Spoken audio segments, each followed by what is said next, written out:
রাধে রাধে বন্ধুরা, ভালো আছো তো? আশা করি ভালো আছো, আমিও ভালো আছি। দেখো আজকে নিয়ে বসেছি মাসকলাই ডাল, আর এদিকে মূলো। মাসকলাই ডাল এগুলো বেটেও ফেলছি, আর এই অল্প রেখেছি, এটা বাটবো। মূলোটা ঘষুনি দিয়ে ঘষে জল চেপে তারপরে আমি বাটবো। তো চলো মূলোটা ঘষে নেই।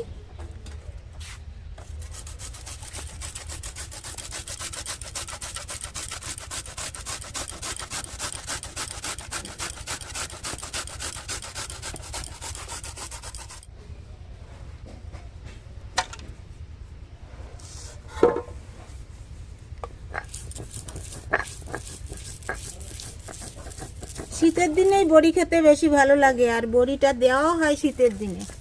শীতের সময় যেমন বৃষ্টির ভয়টা কম থাকে, আর বড়ির স্বাদটাও শীতের সময় বেশি ভালো লাগে।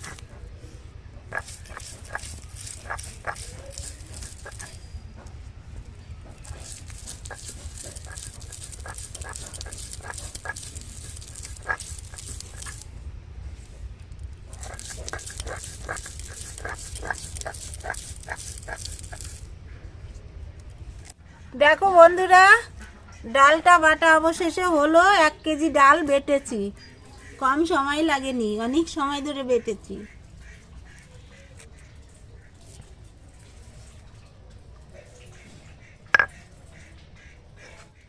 ঘষুনি দিয়ে মূলোটা ঘষে নিয়েছি। এই যে মূলোর রস চেপে চেপে এভাবে ফেলে দিচ্ছি।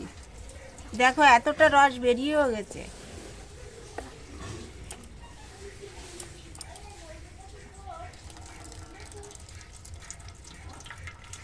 যত চেপে জল ঝরিয়ে নেওয়া যায়।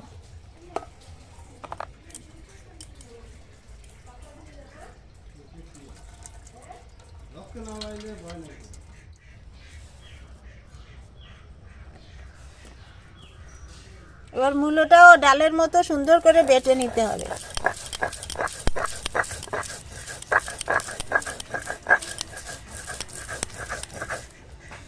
চাল কুমড়ো দিয়ে বড়ি করা যায়, কচু দিয়ে বড়ি করা যায়, মূলো দিয়ে, পেঁপে দিয়ে। আমি আজকে মূলো দিয়ে করব। বন্ধুরা, মূলোটাও সুন্দর করে বেটে নিয়েছি। এই যে মূলো এক পাশে নিয়ে নিচ্ছি। দেখো বন্ধুরা, ডাল আর মূলো এই যে সুন্দরভাবে ভাগ করে নিয়েছি। এবার একটা একটা করে ভাগ তুলে নিয়ে আমি ডালের বড়ির জন্য ফাটায় নেব।